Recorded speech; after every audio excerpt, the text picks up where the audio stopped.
안녕하세요. 잡시광입니다. 미중 패권 경쟁으로 인해 나락으로 떨어지고 있는 중국이 최근 군사 분야에서도 침울한 분위기를 내비치고 있어 무슨 이유인지 궁금증이 커지고 있습니다. 사실 중국은 어느 누구보다 군함 건조에 열을 올리며 엄청난 자본을 투입하고 있었지만 최근 중국의 강력한 전략 무기로 꼽히던 핵잠수함이 서해 인근에서 침몰했다는 이야기가 전해지며 충격을 안겨줬는데요. 그런데 여기에 더해 한국의 스텔스 잠수함 신기술이 공개되면서 성능이 핵잠수함급이라는 사실이 밝혀지자 중국이 크게 경악했다고 합니다. 반면에 이번에 침몰된 것으로 보이는 중국의 핵잠은 현재 인양위기에 내몰리며 망신을 당하기 일보 직전이라고 하는데 한국과 중국의 상반된 상황에 대해 자세히 알아보겠습니다. 얼마 전 세계 방산업계를 떠들썩하게 만들었던 한 사건이 있었습니다. 바로 중국 해군의 핵잠이 폭발을 일으켜 침몰해 당시 탑승해 있던 승무원들과 함께 돌연 사라졌다는 소식이었는데요. 하지만 이에 대해 중국 국방부는 루머에 불과하다고 일축하면서 사태가 마무리되는 듯했으나 중국이 발뺌했던 것과 달리 침몰 사고가 의심되는 093B형 핵잠수함의 인양 작업이 최근 이뤄지고 있다는 이야기가 암암리에 퍼지고 있었습니다. 방산업계에 따르면 최근 중국 잠수함 침몰 의혹이 제기된 해역 일대를 미군과 캐나다 해군이 정찰에 나서며 인양 작업을 준비하는 듯한 모습이 포착됐습니다. 이를 위해 미군 기상정찰기와 캐나다 해군 대자모위함이 투입됐으며 루이지애나에 모항을 두며 미 연안에서 활동하던 미 해군 해양조사함 오션 인터벤션함까지 돌연 나타나 모습이 확인되기도 했습니다.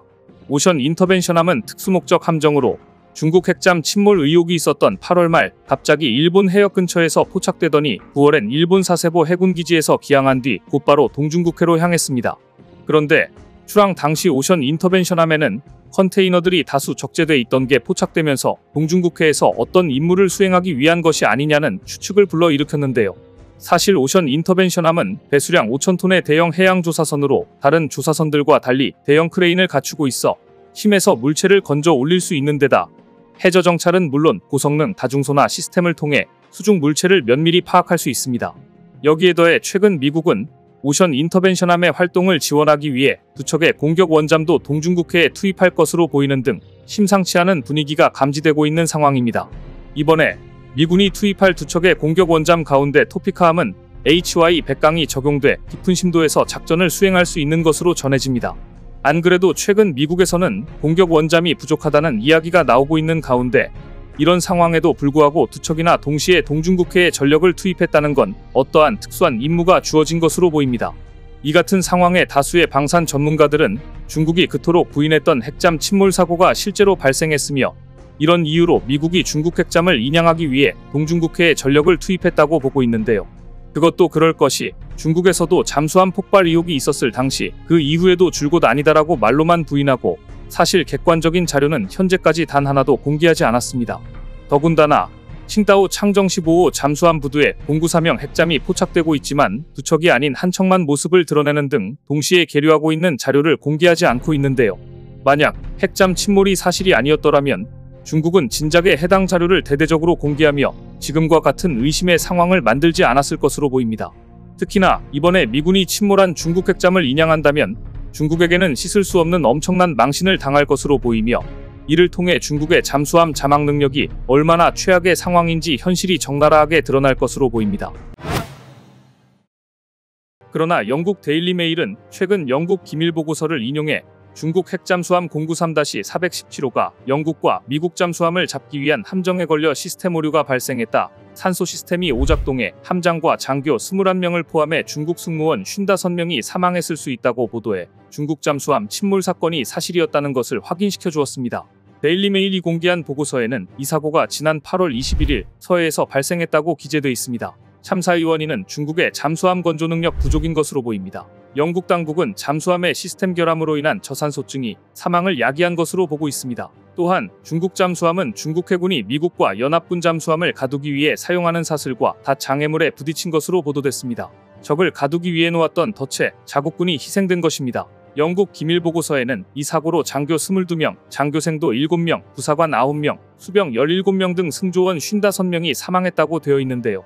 익명을 요구한 영국 해군 잠수함 대원은 데일리메일에 핵잠수함이 덫에 갇혔고 잠수함의 배터리가 방전됐다면 결국 공기청정기와 공기처리 시스템도 고장났을 수 있다. 그들은 공기를 유지하는 데 실패했을 것이고 이는 질식이나 중독으로 이어졌을 것이라고 설명했습니다. 이어 영국 해군은 이러한 상황에서 이산화탄소를 흡수하고 산소를 생성하는 키트를 보유하고 있지만 중국에는 이런 종류의 기술이 없을 가능성이 높다고 덧붙였습니다. 사고 잠수함인 공구사명 잠수함은 길이가 110m이며 배수량은 7,200톤, 최고 속도는 수중에서 30노트며 무장은 533mm 어뢰발사관이 6개고 순항미사일을 16발에서 24발까지 실을 수 있습니다. 승조원은 최대 100명이며 모두 6척이 실전 배치 중인데요. 극구 감추고 싶었던 잠수함 침몰 사고가 사실로 밝혀진 지금까지도 중국은 공식적인 논평을 하지 않고 있습니다. 자국군 사망의 직접적인 원인이 잠수함 결함이기 때문에 도저히 공개할 수가 없는 것입니다. 하지만 분명한 사실은 최근 서해에서 잠수함의 중요성이 날로 높아지고 있다는 점입니다. 얼마 전 대만도 중국에 맞서기 위한 첫 자국산 잠수함 하이쿤을 공개했습니다. 진수식에 참여한 차이 잉원 대만 총통은 이렇게 의미심장한 발언을 했습니다. 과거에는 국내에서 잠수함을 개발하는 것이 불가능하다고 여겨졌다. 하지만 오늘 우리 국민이 설계하고 제작한 잠수함이 눈앞에 있다. 하이쿤은 길이 80m, 배수량 2,500에서 3,000톤으로 미국 로키드 마틴사에서 제작한 어뢰와 전투 장비를 탑재했습니다. 대만군은 오는 2025년 3척, 2027년에는 4척을 더 완성하는 것을 목표로 하고 있는데요. 하지만 첫 자국산 잠수함을 공개했다는 기쁨도 잠시 역시 대만의 적은 내부에 있었습니다. 대만의 첫 국산 잠수함에 관한 정보가 중국에 유출되었다는 의혹이 불거지며 대만 검찰이 수사에 착수한 겁니다. 의혹의 불씨는 잠수함 건조를 지휘한 전직 참모총장의 입에서부터 시작되었습니다. 전직 참모총장이 일부 대만 언론에 국회의원 격인 입법위원 중 프로젝트를 내내 방해한 인물이 있다고 폭로했고 낙찰하지 못한 업체가 기밀 자료를 중국에 유출했다는 등의 발언을 해 대만 정가가 발칵 뒤집힌 것입니다. 잠수함을 만들 수 있는 길을 터주어도 국내 정치가 이러니 대만을 보며 답답해진 미국에서는 또다시 한국 핵무장론이 고개를 들었습니다. 얼마 전 미국 상원 외교위원회에서 한반도의 안보를 주제로 청문회를 진행했는데 이 자리에서 북한의 핵미사일 능력 고도화에 대응한 억제력 강화를 위해 한국의 핵무기 재배치에 관한 논의를 할 필요가 있다는 제언이 나온 것입니다. 아울러 한국군에 미국 핵무기 사용 상황에 대한 훈련을 제공해야 한다는 의견도 제시됐습니다. 특히 러시아가 북한의 핵잠수함 기술을 공급할 경우 그에 대한 대응책으로 호주 핵잠수함의 정비를 한국 항구에서 하는 방안이 거론되기도 했습니다. 호주 핵잠수함이 서비스를 받기 위해서는 미국 코네티컷까지 가야 하는데 호주에서 가까운 한국에는 핵 인증을 받을 수 있는 세계 최고의 항구가 있으며 호주의 핵잠수함이 이곳에서 정비를 하면 더 빨리 정비를 받을 수 있다는 것이었습니다. 세계 최고 수준의 항구와 잠수함 정비 능력까지 갖춘 한국은 이미 잠수함 강국입니다. 한국은 2018년 9월 진수한 도산 안창호함에 이어 장보고 3급 두 번째 잠수함이자 한국이 독자적으로 설계하고 건조한 중형급 잠수함인 안무함을 2020년 진수했습니다. 안무함은 3,000톤급 규모로 길이 83.3m, 폭 9.6m에 수중 최대 속력은 20노트 이상, 탑승 인원은 50여 명으로 일본함인 도산안창호함과 동급의 함정입니다. 안무함은 장보고 투급 잠수함 대비 2배 정도 커졌고 수중 잠항기간도 늘어났습니다. 더불어 초기 설계 단계부터 민관군 협력으로 잠수함의 두뇌 역할을 하는 핵심 장비인 전투 소나체계를 비롯해 다수의 국내 개발 장비 등을 탑재하여 전체 국산화 비율을 향상시켰습니다. 한국의 잠수함 건조 능력은 이미 세계적 수준에 올라 있는데 특히 하나오션은 이미 4세대용 전투용 무인잠수정을 개발 중에 있습니다. 4세대 무인잠수정은 50에서 60톤 크기의 20에서 30m 수준으로 설계되는데 이것은 미국의 오르카사가 설계한 잠수정을 제외하면 세계에서 가장 큰 무인잠수정에 속합니다. 미국 이외의 전투용 무인잠수정을 개념 설계한 것은 한국의 하나오션이 유일하다고 할 정도로 기술력을 인정받고 있습니다. 최근 북한이 전술핵 잠수함인 김군옥 영웅함을 진수한 데 이어 러시아로부터 첨단 군사기술을 제공받기로 했다는 뉴스가 나오자 한국 내부에서도 우리도 핵 추진 잠수함을 보유해야 한다는 목소리가 커지고 있는데요. 하지만 일각에선 핵 추진 잠수함은 소음이 크고 너무 비싸며 우리가 도입하기에는 비효율적이라는 반론도 있습니다. 핵 추진 잠수함은 스크루 등에서 나오는 소음으로 탐지되기 때문에 사실 소음이 크면 치명적입니다. 비싼 것도 사실입니다. 그럼에도 불구하고 핵 추진 잠수함 건조를 주장하는 사람들은 포클랜드 전쟁에서 영국의 핵 추진 잠수함과 디젤 잠수함이 어떠했는가를 예로 듭니다. 1982년 포클랜드 전쟁이 발발하자 영국은 14,400km 떨어져 있는 포클랜드로 핵 추진 잠수함과 재래식 디젤 잠수함을 동시에 보냈습니다. 핵 추진 잠수함은 10일 만에 현장에 도착해 아르헨티나 순양함 헤네랄 벨그라노를 격침하며 해전을 승리로 이끈 주역이 됐습니다. 반면 디젤 잠수함은 해전이 끝난 후인 35일 만에 현장에 도착해 해전에 아무런 기여도 하지 못했습니다. 포클랜드 전쟁에서 디젤 잠수함의 무력함이 입증되자 당시 영국 마거릿 대처 총리는 디젤 잠수함의 조기 퇴역을 결정했습니다. 현재 영국은 미국처럼 핵 추진 잠수함만 운용합니다. 소형 원자로로 움직이는 핵 추진 잠수함은 25노트의 빠른 속도로 장시간 항해할 수 있는 반면 디젤 잠수함은 고속 항해 시 배터리가 1시간 만에 방전돼 느린 속력으로 항해해야 하기 때문에 고속 기동 등 수중 작전 능력은 비교가 되지 않습니다. 기차에 비유하자면 핵 추진 잠수함은 고속열차인 KTX이며 디젤 잠수함은 완행열차인 무궁화호라고 할 수 있는 건데요. 이래서 핵 추진 잠수함이 있어야 한다고 주장하는 것입니다. 가격면에서 미국 버지니아급 핵 추진 잠수함은 3조 6천억 원이나 되고 영국 최신형 아스투트급 공격용 핵 추진 잠수함은 2조 원이나 되지만 문제는 최근에 재래식 잠수함 건조 비용도 크게 상승하고 있다는 점입니다. 그래서 전문가들은 작전 효용성을 따지면 핵 추진 잠수함이 더 가성비가 있다고 지적합니다. 또한 군사 전문가들은 재래식 잠수함으로 북한신형 전술핵 잠수함이나 SLBM 잠수함을 감시 추적하려면 배터리 성능 문제 등으로 그물처럼 촘촘히 배치해야 하는데 수중 고속주행이 가능한 핵 추진 잠수함은 한 척만으로 가능하다. 핵 추진 잠수함 한 척이 재래식 잠수함 5척의 역할을 해낼 수 있다며 핵 추진 잠수함 보유를 주장하고 있습니다. 북한이 공개한 김군옥 영웅함은 일각에서는 딱 봐도 낡았다, 오래된 로미오급 잠수함을 무리하게 짜깁기했다며 폄하했지만 다른 한편에서는 아무리 낡아도 핵탄두를 장착한 미사일을 쏠 수 있는 능력을 갖고 있기 때문에 이를 경시하면 안 된다고 주장합니다. 이처럼 한반도를 둘러싼 북한과 중국의 군비가 강화되면 될수록 한국의 핵 추진 잠수함 보유와 핵무기 재배치에 대한 논의는 더욱 활발해질 것으로 예상됩니다. 그런데 이런 상황에 한국 잠수함과 중국의 잠수함이 크게 비교되고 있다고 하는데요. 사실 애초에 세계 방산업계에서는 이런저런 객관적인 근거가 없었더라도 중국 잠수함이 실제로 침몰했을 가능성을 높게 봤었습니다. 그것도 그럴 것이 예전부터 중국 잠수함이 결함이 너무 많기로 유명했기 때문입니다. 여기에 더해 중국 잠수함은 성능에 비해 가격이 터무니없이 비싸 가성비도 최악인데다 소리도 커 경운기라는 별명이 붙었을 정도로 여러모로 평가가 좋지 않습니다. 특히나 잠수함은 스크루 등에서 나오는 소음으로 탐지되기 때문에 소음이 크면 치명적인데 중국 잠수함은 이런 기본적인 조건조차 갖추지 않았습니다. 예를 들어 재래식 잠수함의 대표로 꼽히는 독일제 209급은 재래식 잠수함 가운데서도 조용한 것으로 정평이 나 있는데 소음이 100에서 110데시벨 수준입니다. 3000톤급 국산 잠수함인 도산 안창호급은 이와 비슷하거나 약간 작은 것으로 알려져 있지만 이와는 달리 중국은 잠수함은 처참한 수준입니다. 실제로 구형 핵 추진 잠수함인 중국의 한급 공격용 잠수함은 소음이 이보다 30에서 40데시벨가량 큰 140데시벨에 달해 수중 경운기라는 별명을 얻을 정도입니다. 일반적으로 핵 추진 잠수함에는 터빈의 고주파와 원자로 냉각 장치, 감속 기어 소음 등 재래식 잠수함에는 없는 소음이 있는데 기술적으로 이런 문제들을 해결하고 있지만 중국은 그렇지 못하고 있는 겁니다. 실제로 기술 발전으로 신형 핵 추진 잠수함은 소음이 재래식 잠수함과 비슷한 수준으로 낮아졌다는 게 방산 전문가들의 평가입니다. 반면에 한국 잠수함은 소음을 완벽 차단하는 등 중국 잠수함과는 전혀 딴판인데요. 실제로 국내 조선업계 유일이라는 하나오션의 수중음향 연구시설에는 기포로 수상함 선체를 감싸 선내 소음을 차단하는 마스커 에어 시스템이 존재합니다.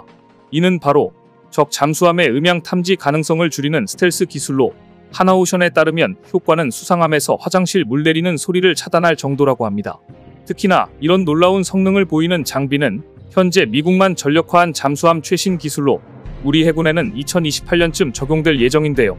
음향수조와 마찬가지로 국내 조선업계 유일이라는 육상시험소에는 수소연료전지 설비가 자리해 있는데 이는 도산 안창호함에 적용돼 기존 디젤 엔진 잠수함보다 잠항기한을 5배가량 늘린 핵심 기술입니다. 이 기술 덕분에 기존 잠수함이 3일에 한 번 수상으로 모습을 드러내야 했다면 도산 안창호함은 14일 동안 해저에서 연속적인 작전을 할 수 있습니다. 일반적으로 잠수함은 잠항 시간이 길수록 적에게 노출될 위험이 줄어드는 만큼 엄청난 성능으로 꼽힙니다. 이뿐 아니라 한국은 수소연료 전지를 이용한 잠수함 전동화 기술의 경우 도산 안창호함과 일본 소류급이 전 세계에서 가장 큰 3000톤 규모 잠수함으로 선두에 있는데요. 이런 상황에 갈수록 연료전지 기술이 발달하고 있는 만큼 앞으로 한국이 만드는 잠수함은 수중 작전 시간이 중국에 비교되지 않게 기하급수적으로 더 길어질 것으로 보입니다. 실제로 현재 하나오션의 그룹사인 하나에어로스페이스가 연료전지를 개발 중이어서 향후 이들 기업들의 시너지 효과가 나타날 것으로 기대되는 상황인데요. 이렇게 되면 잠수함 분야와 관련해 글로벌 초격차 방산 솔루션 시스템이 구축되는 겁니다. 게다가 최근 도산한 창호급 잠수함이 필리핀 잠수함 사업의 잭팟을 노린다는 소식까지 들려오면서 호재가 겹치고 있는데요. 방산업계에 따르면 1조 8천억 원 규모의 필리핀 잠수함 수주전을 벌이고 있는 하나오션에 최근 수주 청신호가 켜졌습니다. 해군 전력 현대화 사업을 추진하고 있는 필리핀이 하나오션이 건조한 장보고3 잠수함에 관심을 보이면서 결과는 정해졌다는 평가가 나오고 있기 때문입니다. 현재 필리핀 정부는 해군 전력 현대화 사업인 호라이즌을 추진 중으로 잠수함 2척을 새롭게 도입할 방침입니다.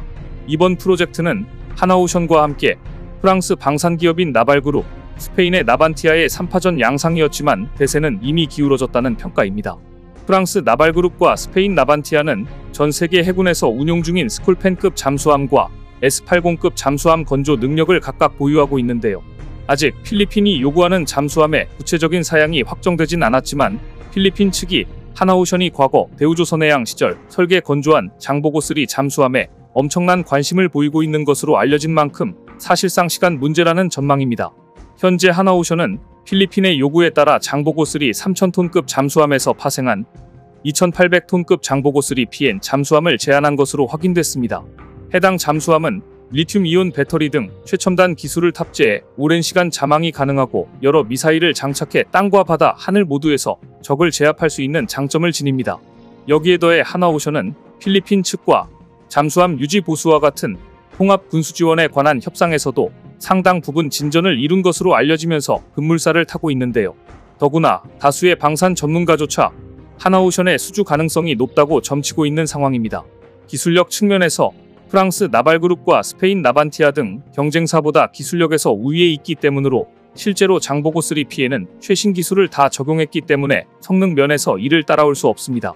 이렇듯 필리핀 잠수함 수주전에서 하나오션이 최우승자가 될 가능성이 높아지자 최근 일본 언론에서는 자국 조선업계에 엄청난 질타를 했는데요.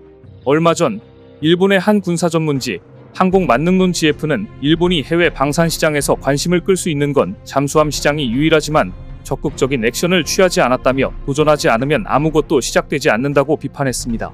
매체는 필리핀 잠수함 수주전에서 일본 소류급, 타이게이급은 관심 밖으로 밀려난 지 오래됐다며 가만히 있어도 고객들이 줄을 설 것이라는 일본의 오만함이 이런 상황을 만들었다고 꼬집었습니다. 그러면서 방산 장비의 스펙은 수출을 좌우하는 여러 가지 중 하나의 요인에 불과하다며 해외 수출에 대한 적극성 없이는 아무런 성과를 낼 수 없다고 강조했습니다. 다시 말해서 일본의 이런 반응은 한국의 경우 세계 방산 시장에서 엄청난 존재감을 드러내고 있음에도 불구하고 수주전 하나하나마다 치열한 경쟁을 벌이는 등 이를 본받아야 한다는 따끔한 지적으로 보입니다. 과거 한국은 아무런 기술도 없이 맨손으로 정비기술과 노하우를 익히고 발전에 발전을 거듭해 오늘날 명실상부 잠수함 수출국으로 발돋움했는데요. 세계를 제패하는 한국 방산의 저력이 새삼스럽게 위대해 보입니다. 오늘 준비한 소식은 여기까지입니다. 댓글을 통한 여러분들의 많은 의견 기다리겠습니다. 시청해주셔서 감사합니다.